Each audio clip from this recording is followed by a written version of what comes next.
أعوذ بالله من الشيطان الرجيم بسم الله الرحمن الرحيم تبارك الذي بيده الملك وهو على كل شيء قدير الذي خلق الموت والحياة ليبلوكم أيكم أحسن عملا وهو العزيز الغفور صدق الله العظيم.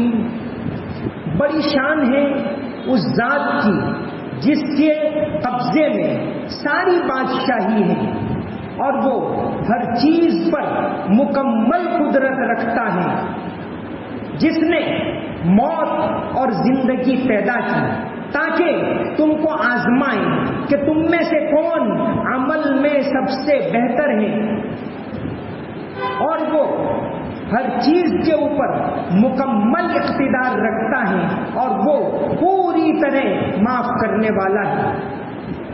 یہ سورہ ملک ہے، مکہ میں اترنے والی سورت ہے،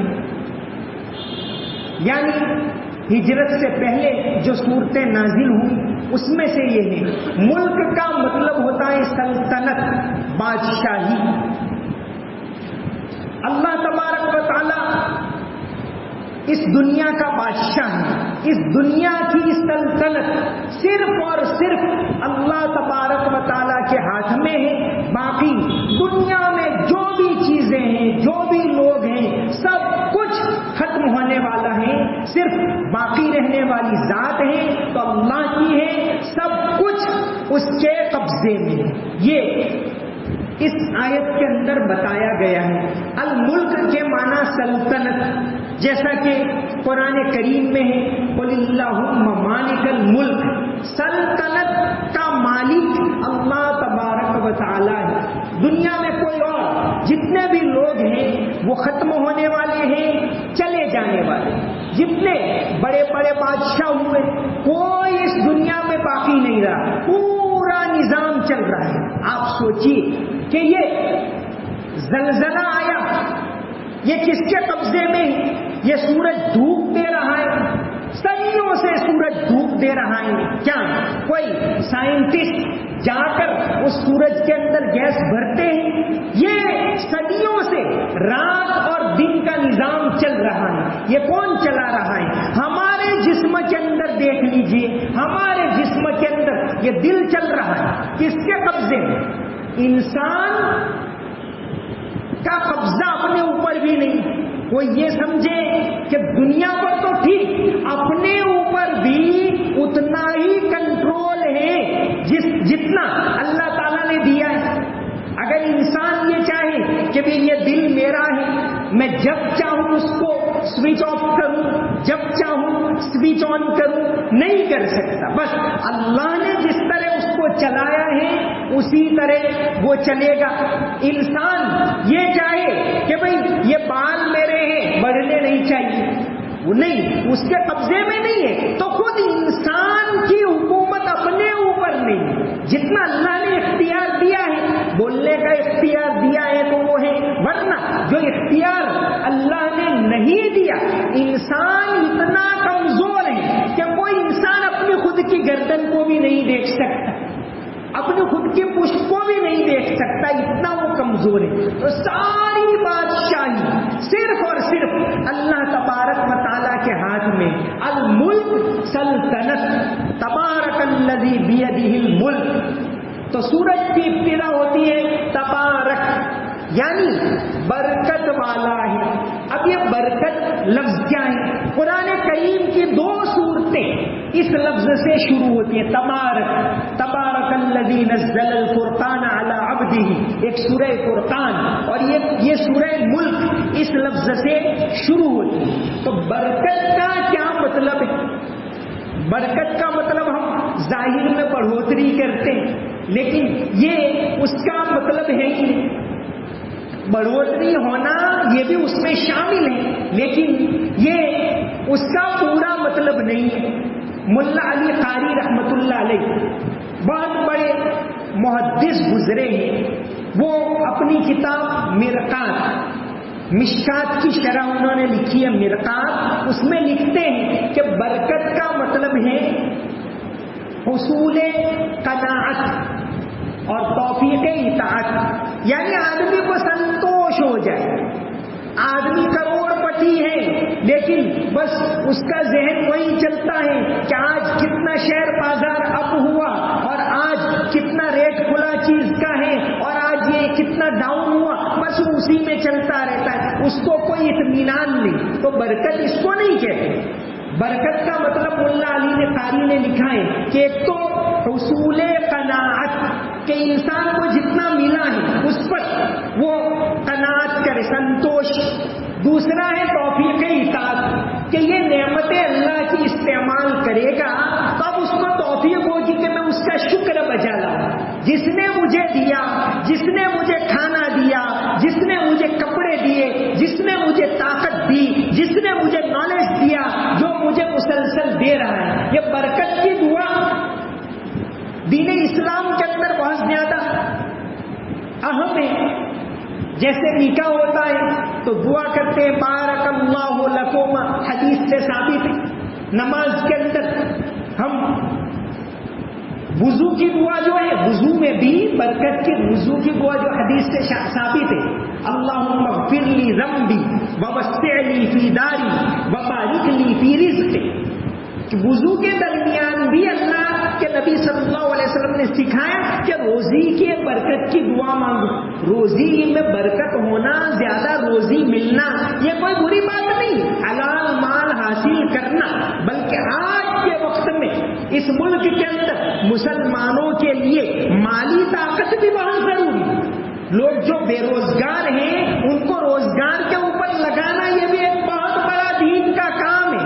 گزشتہ کل اسی موضوع کے اوپر جمعہ میں ہم نے ایک جگہ بیان کیا تھا کہ اس وقت جو بے روزگاری چل رہی ہے تو نبی کریم صلی اللہ علیہ وسلم نے یہ دعا سکھائی.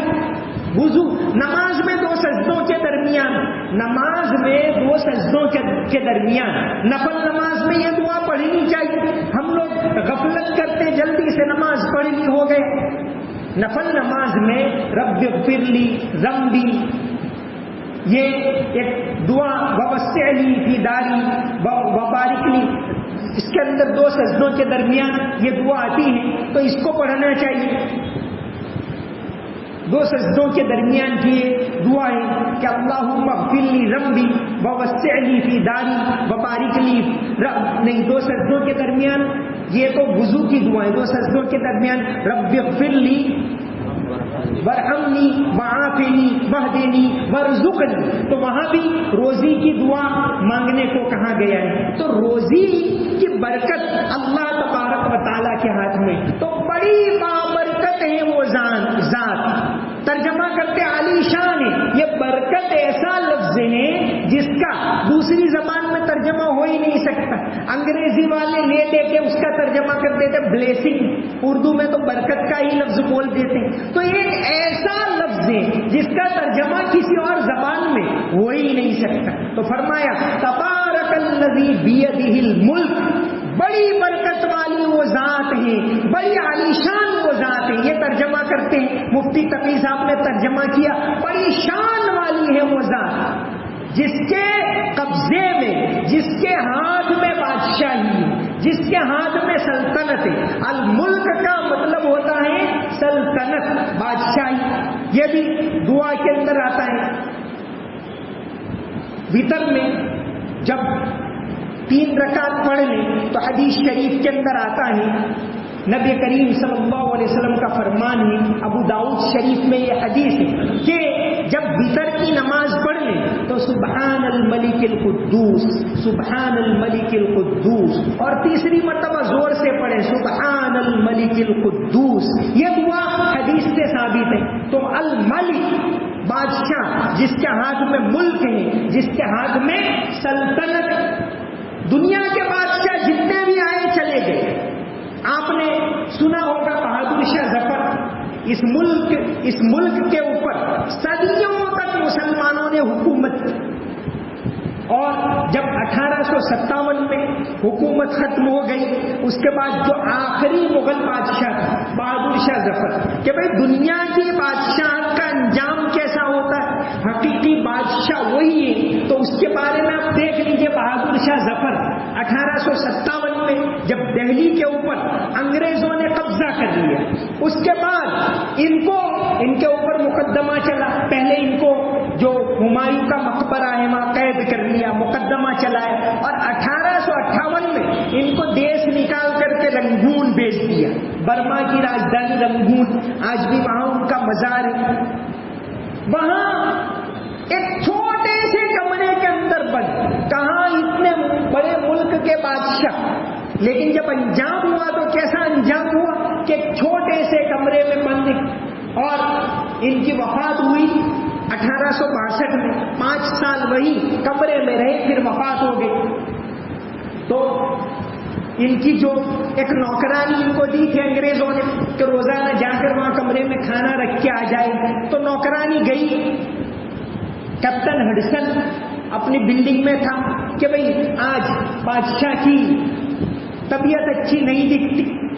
تو ان کا جو ڈور کیپر تھا, چوکیدار, اس نے کہا کہ ہڈسن صاحب ابھی کام میں, بعد میں آنا. کئی گھنٹوں کے بعد پھر کمرہ کھولا, دیکھا تو بہادر شاہ ظفر کا انتقال ہو چکا.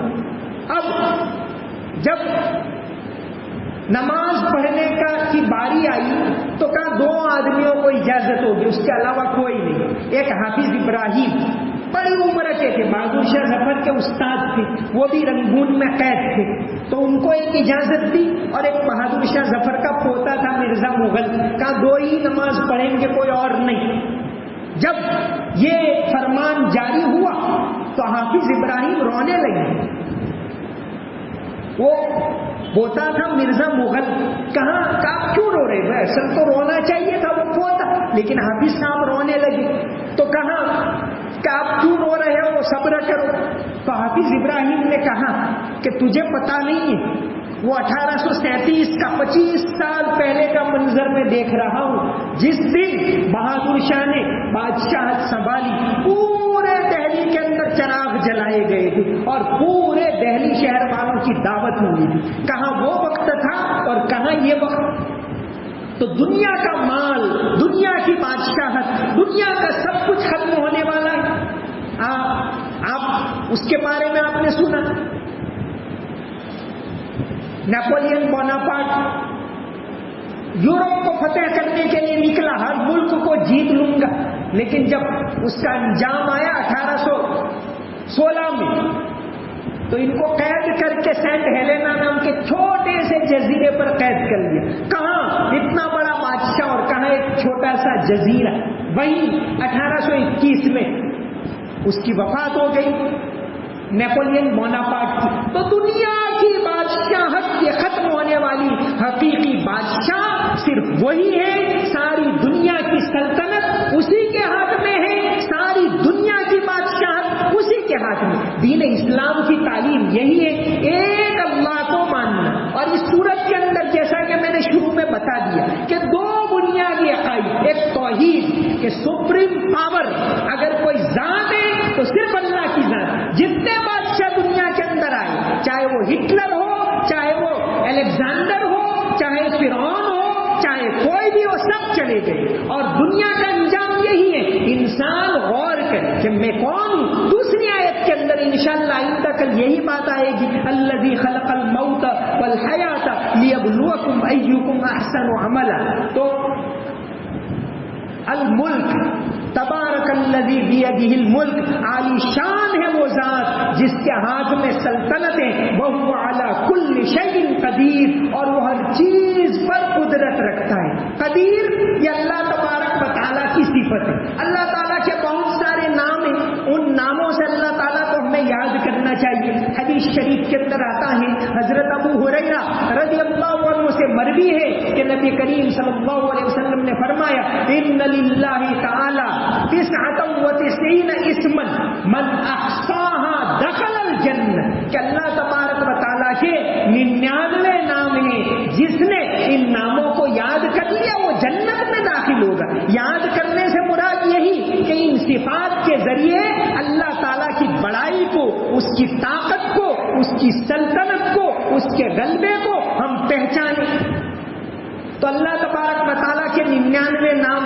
ایک بہت بڑے انگریز کے زمانے میں جج گزرے ہیں, قاضی سلیمان منصور پوری، انہوں نے ایک کتاب لکھی. قاضی سلیمان منصور پوری انگریز کے زمانے میں جج تھے، پٹیالہ کے جج کے طور پر وہ ریٹائر ہوئے، اور اس کے بعد جب 1930 میں حج میں گئے اور وہی اللہ تبارک و تعالیٰ نے ان کو بلا لیا. بہت بڑے عالم.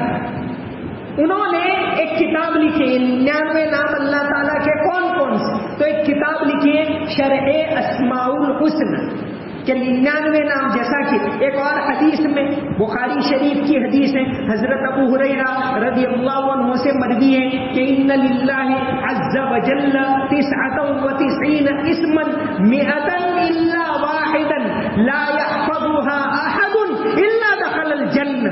کہ جو شخص اللہ تعالیٰ کے ان 99 نام کو یاد کرے گا وہ جنت میں داخل ہوگا. تو اپنے ذکر کے اندر ان ناموں کا بھی ذکر کر سکتے ہیں، حدیث شریف سے ثابت ہے. تو قدیر یہ اللہ تعالیٰ کی صفت ہے. قاضی منصور پوری رحمت اللہ علیہ نے اپنی اس کتاب کے اندر شرح اسماء الحسنہ کے اندر کل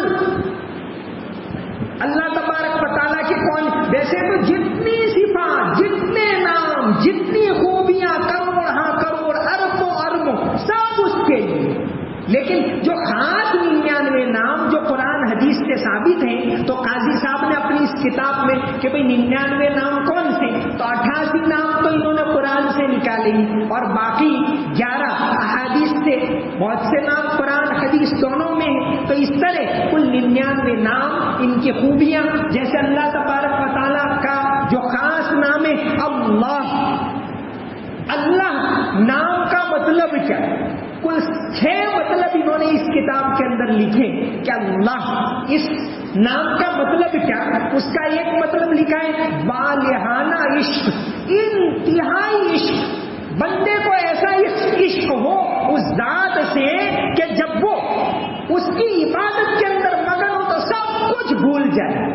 یہ تو اللہ کا ایک مطلب ہوتا ہے والہانہ، جس کو بولتے ہیں والہانہ عشق، بے انتہا عشق. ایک نظم ہے علامہ اقبال کی، تیرے عشق کی انتہا چاہتا ہوں، کہ تیرے عشق کی میں انتہا چاہتا ہوں. تو اس کے اوپر نارنگ ساقی نے ایک کتاب ان کی ہے قلم کاروں کی خوبیاں، اس میں ایک واقعہ علامہ اقبال کا لکھا ہے کہ علامہ اقبال کو پوچھا کہ اقبال، عقل کی انتہا کیا ہے، عقل کا فائنل اسٹیپ کیا ہے؟ تو اقبال نے کہا حیرت. انسان عقل سے سوچے گا وہ یہ سورج روشنی دے رہا ہے، صدیوں سے دے رہا ہے. اب انسان حیرت میں پڑ جاتا ہے کہ بھائی اس کے اندر جو فیول ہے، اس کے اندر گیس ہے، کیوں ختم نہیں ہو رہے، کیوں وہ یہ صبح ہوتی ہے، شام ہوتی ہے، اندھیرا ہو جاتا ہے. کون اندھیرا کرتا ہے؟ کون سورج کو سوئچ آف کر دیتا ہے؟ کسی کو پتا نہیں. تو اقبال کو پوچھا کہ عقل کی انتہا کیا ہے؟ تو فرمایا حیرت. پھر پوچھا کہ اچھا عشق کی انتہا کیا ہے؟